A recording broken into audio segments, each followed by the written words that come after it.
Someone asked me this: how do you know you're in an emotionally safe relationship?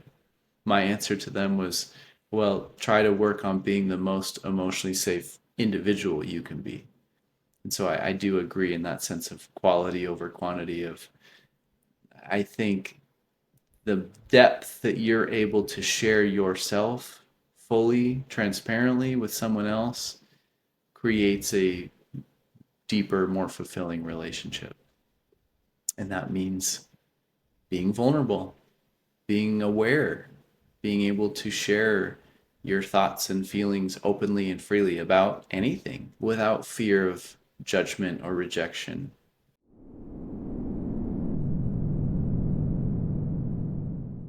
EFT, emotionally focused therapy. Mhm. What is it? That's a great question. Uh, it's a modality, it's a style of therapy that some have called the gold standard in working with couples. I think for a long time, couples work was techniques on how to fight better or how to do conflict, or you may have heard like you've got the talking stick and you pass the talking stick. Emotionally therapy takes all of that and it gets down to the roots and it gets down to the patterns and it gets down to the roots being in attachment theory between people. Do they feel secure in their relationships?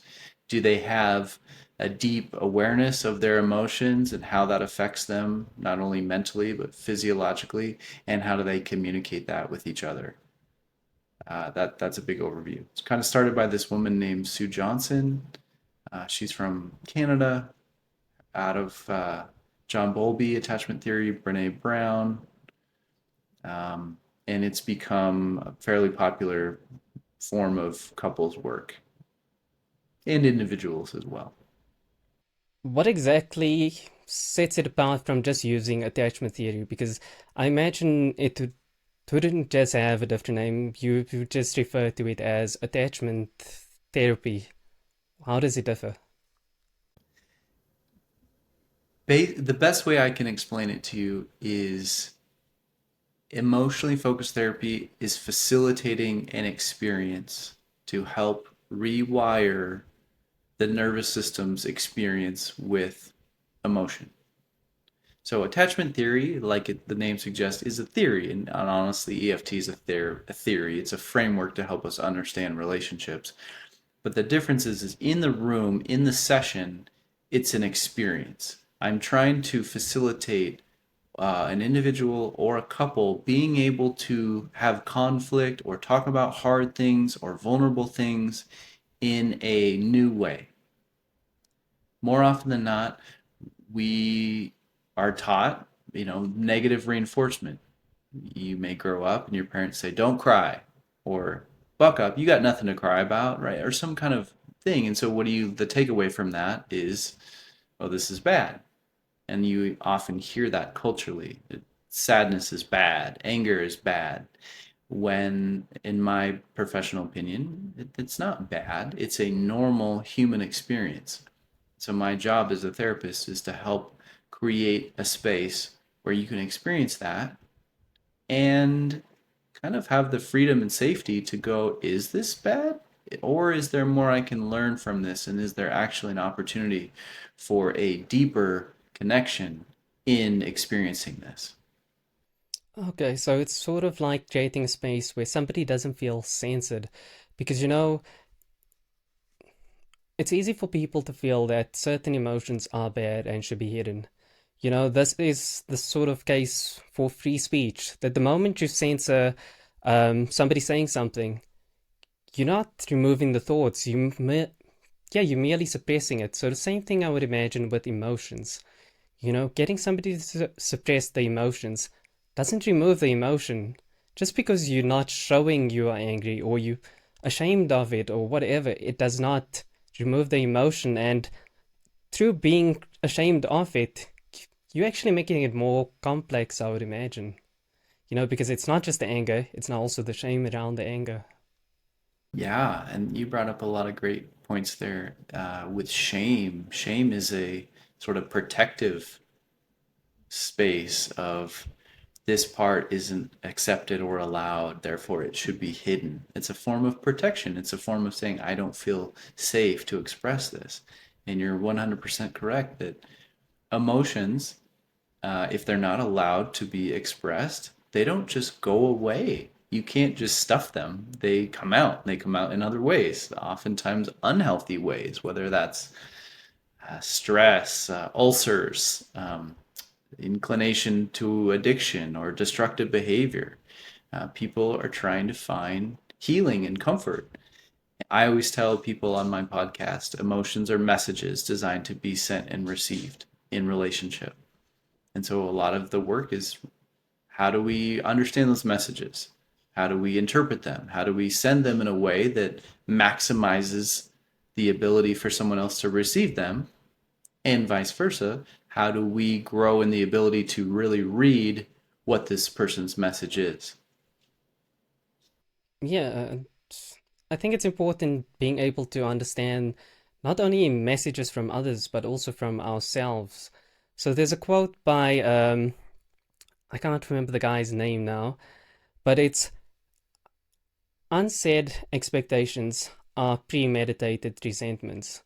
And it's where we have this within us, where we can feel something bothers us, but unless we actually articulate it to another person, they won't know exactly what we're going through, especially if we're in a space where we feel the need to hide it.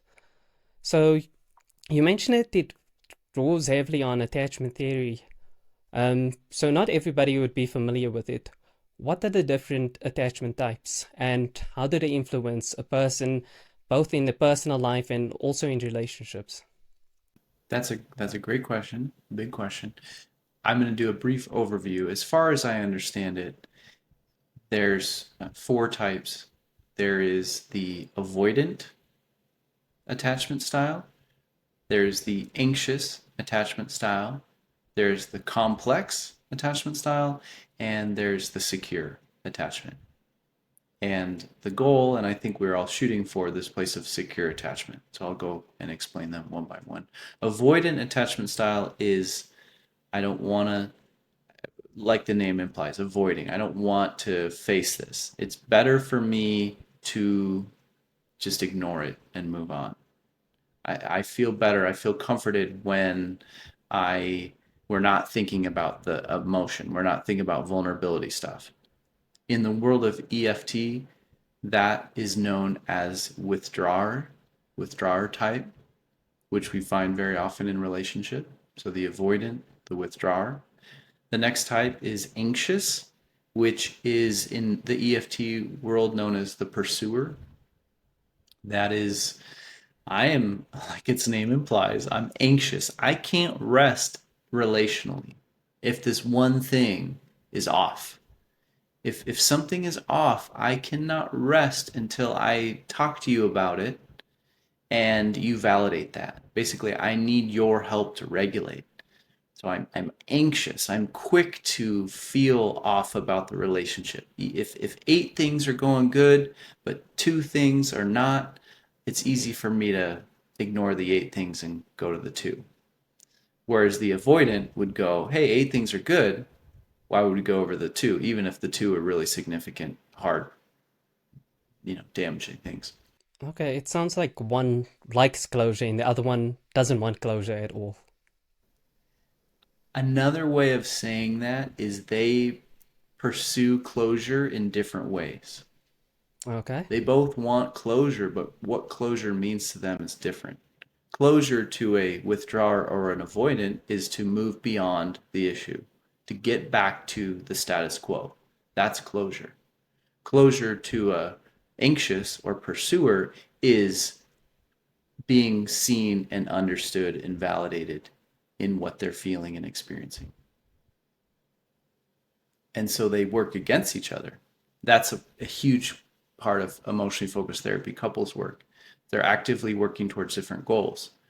The avoidant is working to get back to the status quo, while as the pursuer, the anxious, is working to get back into the heart of the matter of what is wrong or perceived feeling of discomfort or off. And those two are like oil and water at the surface. That's why so much conflict happens. Okay, it sounds like trying to find a middle ground. Yeah. Well, the middle ground is, again, the trajectory of that secure attachment place. Secure attachment is when um, I'm skipping.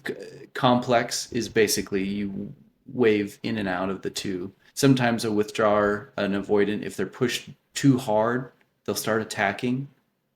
They'll look like a pursuer type or an anxious type, just because they're so overstimulated. Vice versa, a pursuer type, an anxious type, you can only feel high anxiety for so long before you shut down and you give up, and then you'll present as kind of a withdrawer or an avoidant type. So the complex is kind of going between those two. And then secure attachment. The best way I can explain it is kind of has three criteria. One is they have to be available. You have to be able to get to them. Am I approachable? The second one is, am I non-judgmental? Can I accept you? So available, acceptable. And then the third one is, I'm trying to think of another word that starts with the letter A. But basically, they're safe. They're a secure base that you can decide you want to pick up bungee jumping, which is not something you've ever talked about before, and I'm not going to feel threatened. I'm not going to go, oh my gosh, you're different than you were. That's threatening the relationship. A secure attachment goes, that's cool. You explore yourself. You figure out all of who you can be. And so that to me is the middle ground, is getting to a place where you can be yourself and it's not threatening the relationship. You can bring up whatever emotion and it doesn't threaten the relationship. Okay, it sounds like, for lack of a better term, being secure in yourself and in the relationship. Where the one is, you know, you fearful the person's going to run away, the other one's, you don't think dealing with the situation's going to sort anything out. Um, what influences somebody's attachment style? So is it something that, you know, you just grow up with and it can't change at all? Or is it something, somebody can actually work on? Yeah, that's another great question. On the surface, stereotypically, you might find more males tend to present as avoidant or the withdrawer type. On the other hand, it seems like more females tend to present as the anxious or the pursuer type, but not always. But that is where the stereotypes come in between male and females. Do you want me to fix it or do you want me to listen? In that context, a withdrawer type, avoidant type, would want to fix it because fixing it means we've gotten back to status quo sooner than later. And so you see those differences between male and female. I do think you are sort of born inherently with one, but there's a lot more research out there. I don't know. I have observed it changing. For example, uh, you might present as a avoidant in one relationship with your significant other or spouse or partner, but then with a child, you might present differently because it's a different type of relationship. I've seen a male withdrawer in the relationship present as a pursuer with their relationship with their kids. It's really interesting to see that difference. Okay, that's interesting. So what would influence whether somebody is a pursuer or withdrawn in a relationship? So like, you had the different dynamics between a parent and a child and also in a romantic relationship. Is there anything you know about why somebody would be different in one relationship versus another? Yeah, that's a great question. I haven't studied that enough. I probably should. I haven't heard anything specific as to why. Um, I think it's just, again, the mystery of human relationships that we're still trying to figure out. I think my best guess is it all comes down to how we see ourselves fitting into the world. how we make meaning of what is our place. Why you start to get existential, right? To a spouse, it's, hey, am I enough for you, or will you leave me? Those kind of hurts or fears from the past. But then when it's a parent-child dynamic, it's a little different of like, am I enough for you? Am I responsible for you? Am I going to make sure that your experience is different than mine growing up? There's sort of some different power dynamics, cultural dynamics that come to play. Okay, it sounds like it's also something that changes over the course of a relationship, then I would imagine. You know, if you're dating somebody for a month versus you're with somebody for 5 years, you'd feel more comfortable with your relationship. You know, the fear that somebody would leave you would die out over time. Or is that something that doesn't really happen? I don't think I think just like anything else, emotional health takes maintenance and investment. And length of relationship doesn't necessarily equate to health of a relationship. And so, yes, if you have 5 years with someone, part on the one hand, you could say, well, we've been together for 5 years. The likelihood of them leaving seems low compared to the past.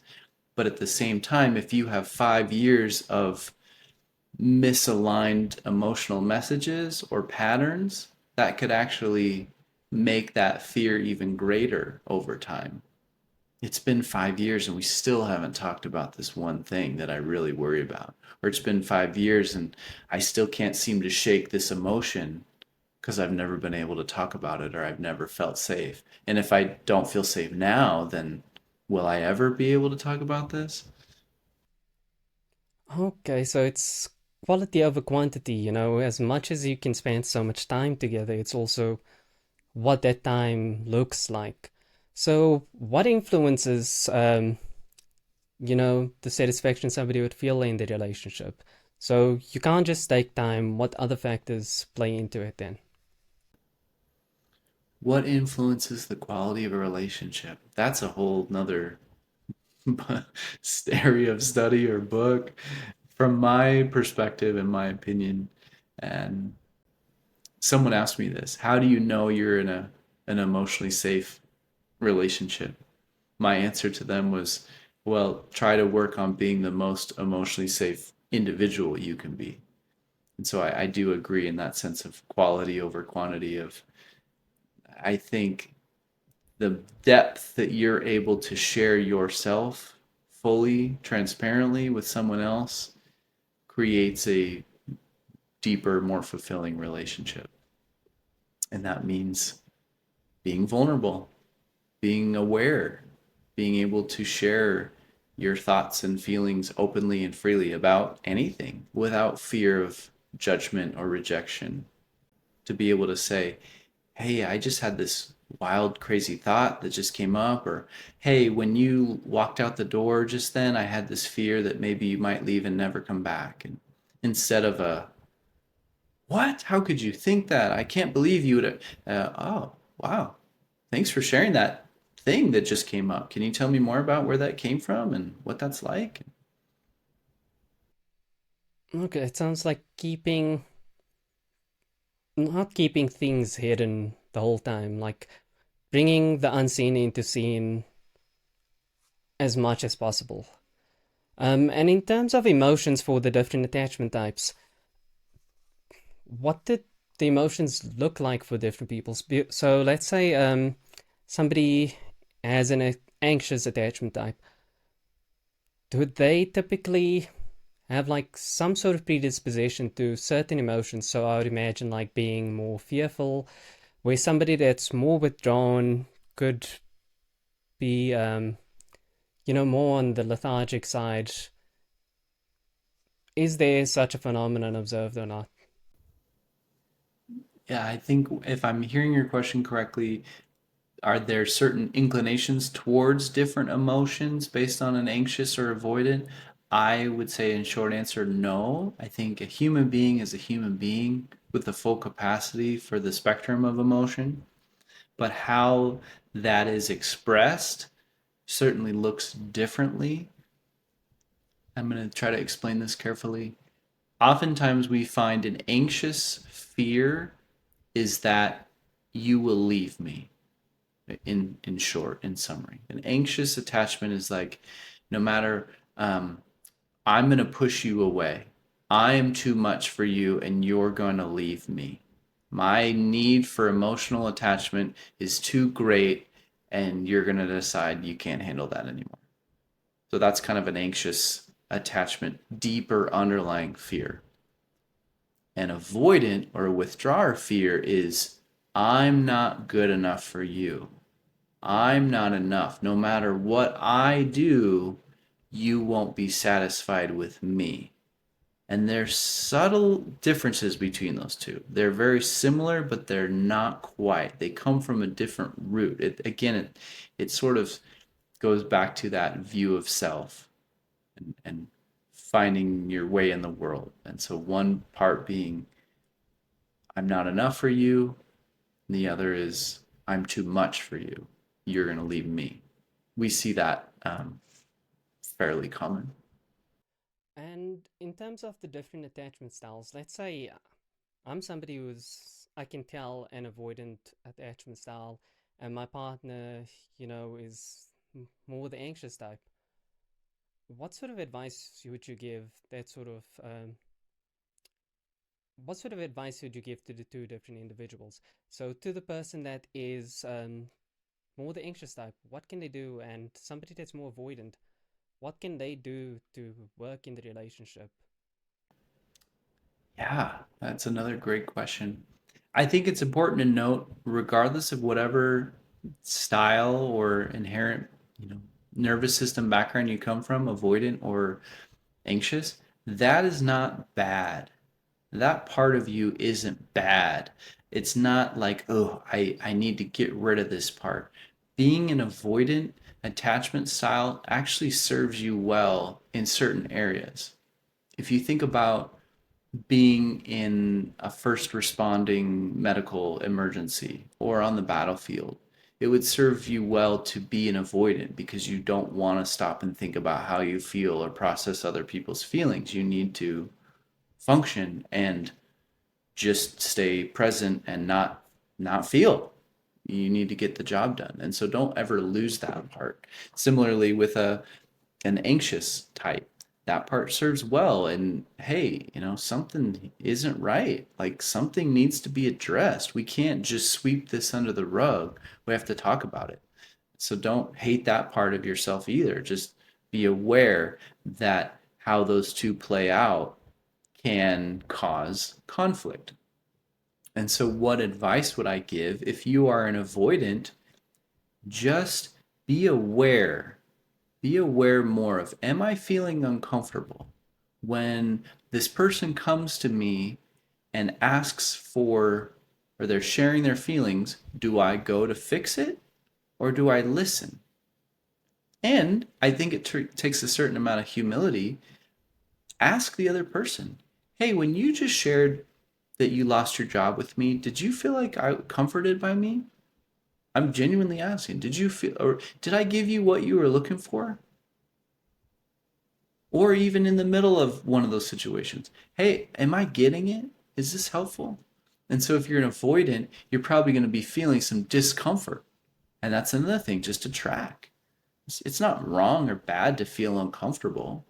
Just know, why am I uncomfortable? Is this actually a crisis? Is this actually something that I need to get away from right now or not? I think a lot of us are sort of set that, well, I'm just bad at conflict. What is that? Really? That's a closed mindset. Are you forever cursed to be bad or uncomfortable, or is there room to grow and develop some skills? Likewise, if you are a anxious and your partner does something that bothers you and you want to talk about it right then and there, maybe ask yourself, do I have to address this right now? Will I be okay if I don't and I give it space? And then you wait a couple hours and maybe you forget about it. And that just shows maybe it wasn't that big deal at all. Or if you're still thinking about it, honor that and go, all right, how can I best bring this up in a way that is comfortable to my partner so that we both get our needs met. Okay, it sounds like a lot of self-acceptance. A combination of accepting yourself for who you are and also accepting yourself for the emotions you have and acknowledging that, it is an emotion, you can't deny it, it's part of you. And, it's also having confidence in yourself, in your potential as well, that even though I am this person now, it's also having faith of what you could be. I think that's also one of the nice things of therapy as a therapist. It's helping people realize that version of themselves that they do not see in the present, that, they kind of blinded themselves to. So a lot of it, I'm getting a sense, is a lot of self work tied in with it. So when would somebody go for couples counseling as opposed to personal counseling or therapy? What did separate it? Like, on the one hand, it could be that, one individual plays a large role in the dysfunction in the relationship, but would would relationship counseling be the first go-to, and then you see if you need personal, or would it be the other way around? Yeah, that's a great question too. I think that there has been data that suggests that a lot of self-healing happens in relationship. I mean, just like hurt happens in relationship, albeit a bad relationship or an unhealthy one, rather. A lot of healing, individual healing, happens in a relationship as well. And so you can totally start with couples therapy. And in fact, that's what a therapist is. Even though you're doing individual therapy, you're still a relationship. The jargon term we use is the therapist is the surrogate attachment figure, right? The therapist is trying to be that secure attachment figure to create the experience for an individual to heal, right? So if a couple is able to do that and willing to grow that, then that's awesome. That's best case scenario. But sometimes they're not. Sometimes things are too raw. And for example, one partner may be looking to express anger in a healthy way because they've never been able to do that before. And the other partner is trying to learn how to get comfortable with anger because they've never been able to do that. And so to try to get the two of them together in some ways could be setting them up for failure because they're both trying to meet in areas of their deficits. So what they might do is split individually where one person can go to the therapist and just share raw anger without fear of judgment or threatening, to just kind of practice trying things out. And hey, is it okay for me to share this, and did that work, or did I need to be that loud or not, or and be able to sort of regulate that. And the other hand, when a partner is very uncomfortable with anger, to be able to have a therapist kind of practice, or the term we use in emotionally focused therapy is an enactment, kind of express anger, but in a safe, controlled way that that partner could then go, oh, okay, this feels very uncomfortable, and everything in my nervous system is saying danger, danger, danger. But again, okay, I'm in a room with the therapist. Am I actually in danger? Yeah, and especially with that example, you're in the room with a therapist, but you have the sense of danger, and you're not in a place where you are actually in any danger at all. Another thing that I like to look at with emotions is emotions tell you more about yourself than they do about the world. They are signals about you from you. And a lot of the times our emotions can kind of be, they can be dysfunctional as a result of trauma from various experiences, from childhood trauma. How does somebody come to grips with that? How do they know when the emotions are genuine um, for the current experience versus an automatic response from, some experience they've had prior? Yes. Two things to speak to that. Someone told me, Dr. Henry Cloud, I don't know if you're familiar with him, but We don't dig around in the past. The past is represented right in front of us in our areas of immaturity. So, for example, if I'm trying to think of if you're at a family dinner and someone makes a political comment and you get very triggered and activated, it would be fair to say that that could be a immature, emotionally immature response if you then start getting very activated and angry and just can't even be in the same room with that person.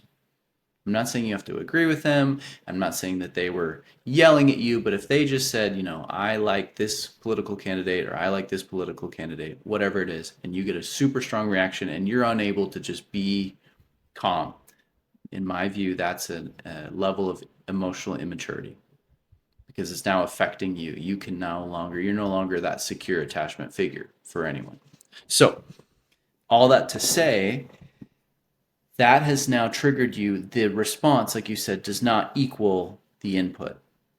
You're having a huge response to someone just mentioning a name. And so it's worth looking at, where does this come from? In my view, the emotions are always legitimate.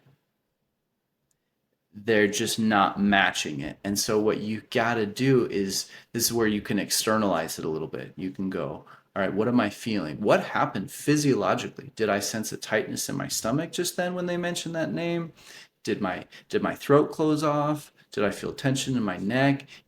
You're allowing yourself more of an opportunity to start to read what this message is. Oh, okay, I'm feeling a knot in my stomach. And then you start to go, well, why? Again, am I safe? Yeah, I'm in a room with family. I'm safe, but somehow my nervous system is telling me I'm no longer safe. Something's going on. Okay, well, let's check that. What is this trying to tell me? And then you start to assign a meaning. What is this physiological sensation that's not in my stomach? Is it fear? Okay, it's fear. What is it trying to say? Well, maybe it's saying I'm going to get yelled at. Well, that's interesting. Why am I feeling that I'm going to get yelled at just because this other family member mentioned a political person? Huh. Then you trace that. That's where you can start to go to the past and you start to go, when other times in my life have I felt this same message? How far back does this message go? And often you can go right to that place and you can pick out, oh yep, I was in college, I was 18 and this happened, or oh, I was 6 years old and my parents were fighting over politics and I remember feeling the same thing. And you just go, oh, okay. Well, as a 6 year old, I didn't have any tools or skill sets. I couldn't understand that this was a message trying to tell me that I was unsafe. So you get the opportunity then to validate and read that message as of a 6 year old self and go, okay, hey, yeah, remember that happened? Your parents were fighting and that was really scary for you and you felt unsure and unsafe? Of course you did. That makes sense. Because they were fighting about politics. And then if you're able to validate that emotion, that signal has done its job and more often than not, it will quiet down because it's no longer needed anymore because it has taught you something about yourself. Okay, yeah, it sounds like there's a lot of not only being in tune with yourself in the moment and actually, understanding the emotions. It's also understanding w what could have caused the emotion in the first place. And a lot of what you're saying also speaks to um, being good in communication. If you see somebody expresses an emotion, it's also listening to them and understanding the emotion. So there's something you like saying in your podcast. Let me just get the exact quote. You don't get to decide if you are a good listener. What are the trademarks of a good listener? How does somebody know they are, in fact, a good listener? In short answer, other people tell you you're a good listener, or other people share things with you. If people don't share vulnerable things with you, maybe it's worth examining, am I as good of a listener as I thought I would? Because listening is a verb. Listening isn't just hearing words. It's, and as a therapist, you're studying this, it's reflecting back to that person. At short, we call it reflective listening. It's basically being a mirror to that person to say, am I with you? Did I get what you said? That way the speaker gets the opportunity to gauge, did they get me? Did they listen to me? Or did they miss something? You know, there's somewhat of this illusion that people have of charisma. If you, Most people think of charisma, they think of this person that's the center of attention.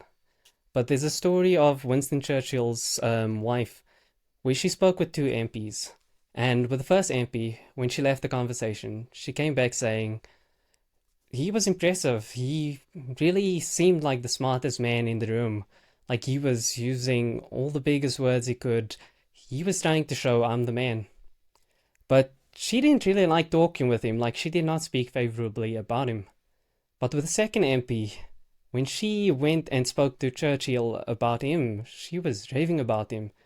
And it wasn't because he was amazing. No, she said, he made me feel like the smartest person in the room. And you know, it's we all have this desire to be accepted, like a lot of what you said with the different attachment styles. It's, do you feel safe in that relationship? Do you feel that what you'll say will be valuable, that it will have significance, that you are worthy of being with this person? And well, how does somebody do that? How does somebody become a better listener? What are some actionable things a person could do? Yeah, I hadn't heard that story about Winston Churchill. I think that's great. That reminded me of, I think it's Maya Angelou, and she said something to the extent of, people won't always remember what you say, but they'll remember how you made them feel, and goes along with that. So, what are actionable steps to help people remember that they felt good when they were talking to you? I think being engaged. A lot of people are guilty of, when someone else is speaking, they're thinking about what they're going to say next. So if you are doing that, try to catch yourself. Don't do that. Another thing I say often in the podcast is, empathy isn't putting yourself in someone else's shoes, it's taking yourself out of the equation entirely. I think that's a way you can be a better listener, is you just take yourself out of it. Go, what is this person like? Like, I love how you use the word, they're worthy of being spoken to, of being listened to. You're communicating to this person, they have worth. I think all of us can relate to, we're sharing with someone, and then someone else comes up, and the person we're sharing with suddenly turns to that other person. We may even be mid sentence. That's an incredibly rejecting feeling and experience. But when someone can make eye contact and stay present and stay engaged, no matter the other distractions, it can feel very validating. It can feel like we have worth, because we focus on and we give energy and attention to the things that have value to us. And so you can look at someone, you can be quiet, give space, you can reflect back to them, what, this is what I heard you say, or it sounds like you're feeling this. A lot of people, well intentioned, try to relate. If you say, yeah, I just got fired from my job, well, I got fired too and it was fine for me, now you've taken the focus off this person and onto yourself. It's well meaning, but it's not necessarily the most helpful thing in the way to show them that you're listening to them, because you don't know what it's like for them. Maybe they're glad they got fired. Maybe they were trying to get fired. You don't know until you listen to them. Especially even what you mentioned with silence.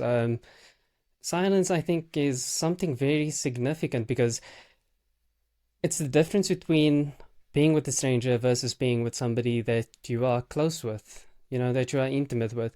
Because if it's somebody that's a complete stranger to you and it's silent, it kind of feels awkward, but if it's somebody that you're close with, it's a different type of silence. It's a weird way of thinking of it. No words are said, but the experience is different. And like one of the most amazing things you can do with somebody, I think, is if somebody is going through something, just being silent, making it also acceptable that they can sit with the emotion. This is taking from counseling. It's one of the things you try to do with people, like you said, with EFT.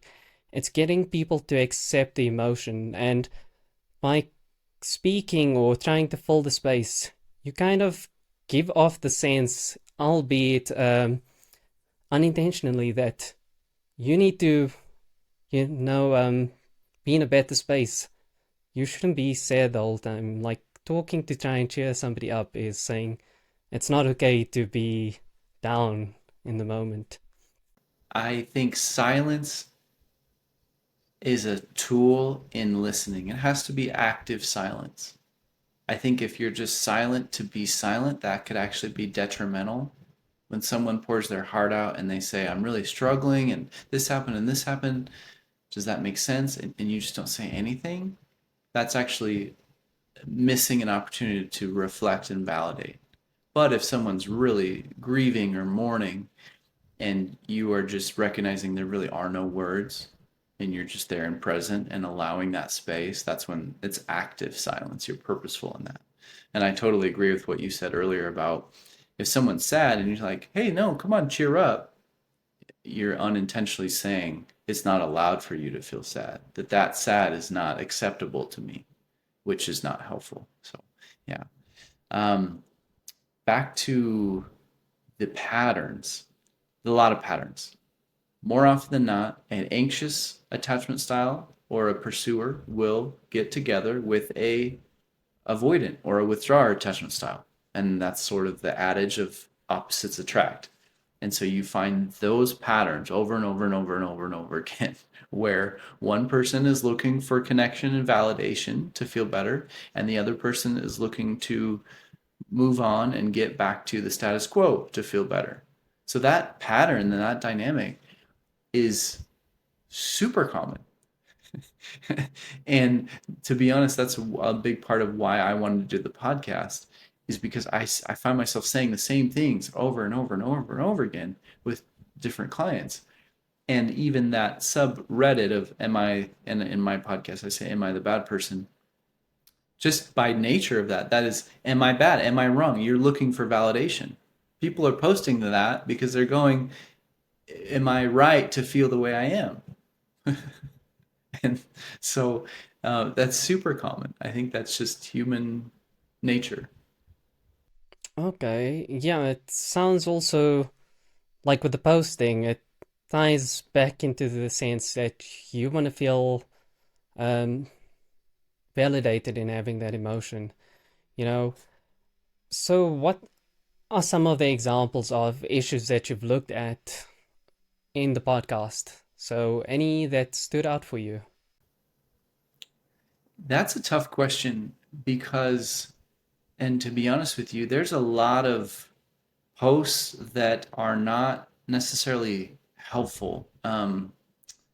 They can be very kind of crude or uh, overtly sexualized. Sometimes I wonder if they're even real because it's become sort of a pop culture medium of sharing these wild stories. And so the tough part is sifting through what is a legitimate post that isn't just anger, bashing on someone or some kind of blatant thing like, hey, my boyfriend hit me. Am I wrong to feel sad? Like this just of course you're not wrong. Like this is bad. This is to get out of that. That's never okay. Physical safety is never something to play around with. Um, so the tough part is finding a story where, hey, I went to a wedding and my parents really wanted one thing, but I wanted the other thing, and now it's like, well, who's right and who's wrong? Those are the ones that I find most helpful because you can look at it through a different lens if it's not black and white. You're both right or you're both wrong. That's something I share often in the podcast. Is so often the internet is like, nope, you're good, you're fine, everyone else is wrong, and it's not always that black and white. There's always room to grow. Yeah, it's everything is only one way or completely the other way in stories. It's especially if you look at the best novels and so on, they tend to be stories where it's a lot more nuanced, but it's like when it comes to real life, we tend to try to look at things always as polar opposites. It's XYZ happened, so it has to be bad. But even that in itself is um, up to interpretation. So there's a story with this farmer in Japan where one day he gets a horse and all the neighbors come and tell him, "Oh, it's so amazing you've got a horse. You'll be able to do a lot of work. You'll be able to do so much more." Then the horse runs away, and then everybody comes to him and says, "Oh, this is so horrible. Your horse ran away. You paid so much money, and now it was just a waste." The next day, the horse comes back with a whole bunch of other horses, and everybody says, "Oh, this is amazing. Now you've got so many horses, not just that one." And each time, this farmer just says, "Maybe." You can't just take what happens as being good or bad. So, the next thing that happens is his son's playing with the horses, he gets injured. And then everybody comes again and says, "Oh, it is so bad that your horse came back with all these others, and now your son's injured." And again, the guy says, "Maybe it is, maybe it isn't." And the next day, the the military comes looking for soldiers, but because his son is injured, he can't go to war. So then, the moral of the story is, you do not know whether something is bad in the moment. You can't just look in the present because you don't know what implications it has in the future. For all you know, this storm that you find yourself in will give the necessary water to grow the garden that you ultimately want to have. Um, yeah, so bringing it back to that, what are some experiences where, on the surface level, they seem to be bad when you first looked at a story, but upon closer inspection, you see like there's potential for a lot of not just growth, but say with relationship where you can see there's an issue, but once a couple overcomes that issue, they truly flourish. Mm, I love that story, and it makes me think about secure attachment being in a place where you can view this situation in this way, and that can be true, and I can view it this way, and that can also be true.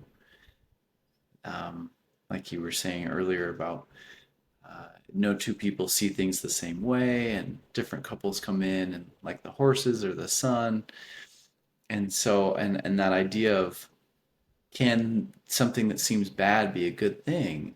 And I think that's honestly why we do therapy. I think every situation, every single client that comes in is in a place of hurting, but we do what we do because we have hope that there's going to be good that comes out of this. That there's going to be healing, and there's going to be growth, and there's going to be um, maturity. And so I don't think there's one particular case. I guess to simplify, one that came to mind, um, sometimes infidelity. To the internet, infidelity is a deal breaker instantly. Doesn't matter the context, doesn't matter the story, just go ahead and divorce them. But inherently, and from my ideology, yes, it's a major relational wound and damage, and it has the potential to create an even stronger bond if people can work through it and they can be honest and heal from it. Then it's sort of that idea of like, when a bone breaks, it's stronger after it heals than it was before because of the process of healing the skeleton. Yeah, tends to be the natural thing you see. Yeah, tends to be the natural thing you see throughout nature. Um, there's this principle in physics called the Chatelier's principle. So it's where a system will remain at equilibrium unless there's some sort of disturbance. And the moment you have some disturbance, it tries to counter that disturbance. And it's the same thing with the frog when you boil it in a pot of water. If it's steadily boiled, it doesn't do anything.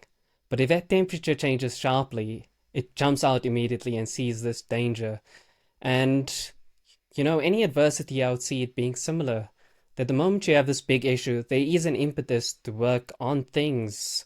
You know, if there were a lot of things you kept hidden underneath, because infidelity, I also don't think it's just that instant. Like, it's a build-up of things. It's not just you decide to cheat in that moment. No, the mind is already feeling there's something lacking and you go and seek it somewhere else. Yeah. Yeah, it's always a build up. There's always a story. Hmm. Yeah, and I think the story we tell also plays a big role because, it's recently I had a podcast with a guy called Cameron, and we looked at serial killers, and there's a narrative that they tend to tell themselves. It's the narrative of a victim. So any action becomes justifiable when the perceived injustice is great enough. After all, the unjust action is merely done in service of true justice. The ends justify the means. And I imagine in a relationship as well, with something like infidelity, it's I feel I'm not getting something, so then it justifies somebody doing something. So, what is the narrative that somebody tells himself to get to the point of actually engaging in infidelity? Like, how does it go about? So, you said it's a build up. What does the build up typically look like? Wow, there's a lot there between serial killers and infidelity and starting to pull on the strings of everything I've been saying so far is assuming goodwill in the partners. And I'm assuming goodwill in the case of even an infidelity, but I want to also be aware that I think some people cheat, not goodwill. They're just bent on destruction. I think I heard someone say each human being has the capacity for wisdom, foolishness, and evil. And I do, again, this is my belief system. I think there are certain things of evil in the world. And I want to be clear, that's not what I'm speaking to in relationship. If you're with some dynamic that is just out there, evil, you know, really, really bad stuff, the EFT does not apply.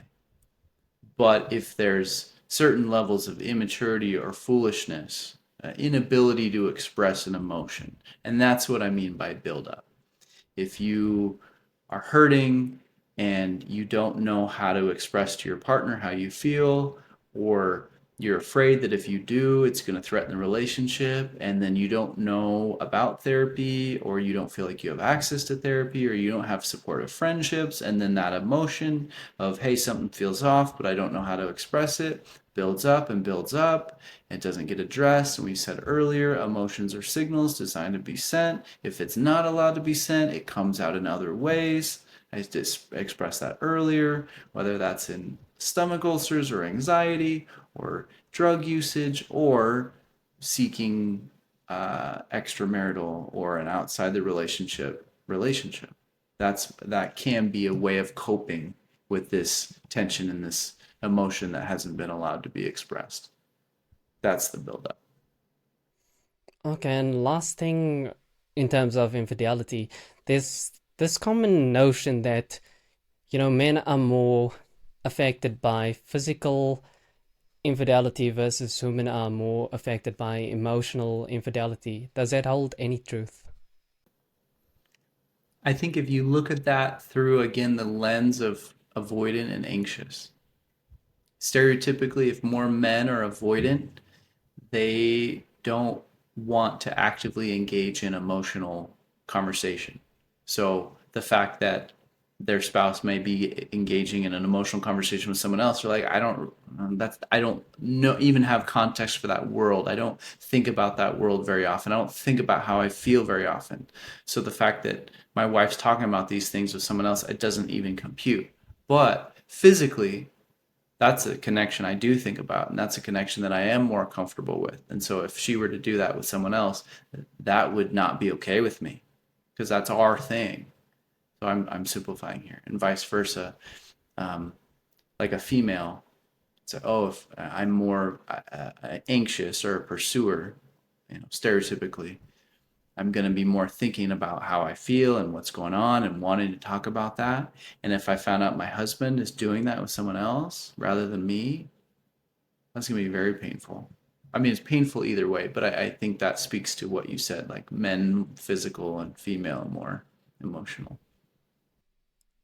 Okay, and when it be grounds for somebody to end the relationship versus when, yeah, when is there actually hope for them to work on it? So what would be, like a no-go where, you know, it's going to be like a waste of time. So earlier you mentioned that if there's any form of physical violence, any other examples? So, emotionally focused therapy outlines they call contraindicators basically for the effectiveness of therapy. And so, one of them is if there's any physical threat of safety that cannot, yeah, that can't be helpful.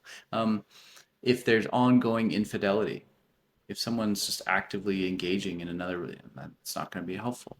If there's addiction, if there's like active addiction, it's not going to be helpful. And if someone just doesn't want to be in the relationship anymore for whatever reason, if they just don't want to be there, that's that that's another contraindicator. So I think any of those four. So if you don't want to be there, there's physical safety, active addiction, or cheating. Um, those are all kind of things that you could end the relationship. Okay, okay. That makes sense. Yeah, so thank you so much for being a guest today. If people want to follow your work, where can they go? So yeah, I appreciate you having me on, and I think it's super cool to have this opportunity to meet somebody new in a different part of the country that's also studying therapy. And if people want to follow me, I have a podcast. It's called Joinery Therapy Podcast.